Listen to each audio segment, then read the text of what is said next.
রণজয় বিষ্ণুর প্রেম নিয়ে কম আলোচনা হয় না।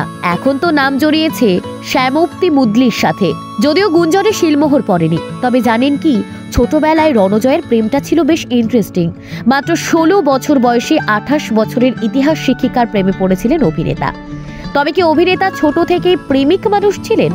রণজয়ের প্রথম প্রেমিকা কি? মনের দরজায় কবে প্রথম ভালোবাসা করা নেড়েছিল? একটা সাক্ষাৎকারে ফাঁস হয়েছে বেশ কিছু সিক্রেট। স্কুলে পড়াকালীন প্রথম প্রেম এসেছিল রণজয়ের জীবনে। মধ্যম গ্রামের ছেলে, মফস্বলে বড় হয়েছেন, পাড়াতেই জমেছিল প্রথম প্রেম। তখন অভিনেতা স্কুলে পড়েন, বয়স বেশি নয়, বড়জোর 16 কিংবা 17। আর যার প্রেমে পড়েছিলেন তিনি অন্য একটি স্কুলের শিক্ষিকা। যদিও ওই শিক্ষিকার কাছে রণজয় পড়াশুনো করেননি, তবে একই এলাকায় থাকতেন, আর সেখান থেকে হয়েছিল প্রেম। তবে সেই সম্পর্ক খুব বেশি দিন টেকেনি। তিনি ছিলেন ইতিহাসের শিক্ষিকা। রণজয় কিন্তু ছোটবেলার প্রেমের ক্ষেত্রে হাতে নাতে কোনোবার ধরা পড়েননি। যার সঙ্গে প্রথম প্রেম ছিল তার বয়স অনুযায়ী থেকে অনেকটা বেশি। 90-এর দশক, মফস্বল এলাকা।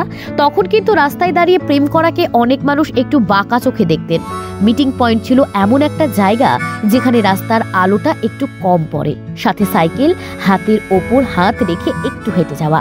রণজয়ের জীবনে প্রেম এসেছে বহুবার, আবার প্রেমে বিচ্ছেদে কষ্টও পেয়েছেন। প্রাক্তনের বর্তমান সম্পর্কের প্রতিও শ্রদ্ধা রয়েছে। অভিনেতা আসলে এক্ষেত্রে খারাপ না ভালো এসব বলার ঊর্ধ্বে। মনে করেন সবকিছু মাপকাঠি দিয়ে বিচার করা যায় না। আপাতত রণজয়কে বলা যেতে পারে এলিজেবল ব্যাচেলার। প্রেম করছেন নিজের কাজের সঙ্গে। তাছাড়া সম্পর্ক নিয়ে অভিনেতা খুব একটা গোপন কোনোদিনই করেননি। তবে এটা ঠিক, শ্যামপ্তির সাথেও রণজয়ের বন্ধুত্বটা বেশ গভীর। অনস্ক্রিনে এই জুটিকে আপনার কেমন লাগে?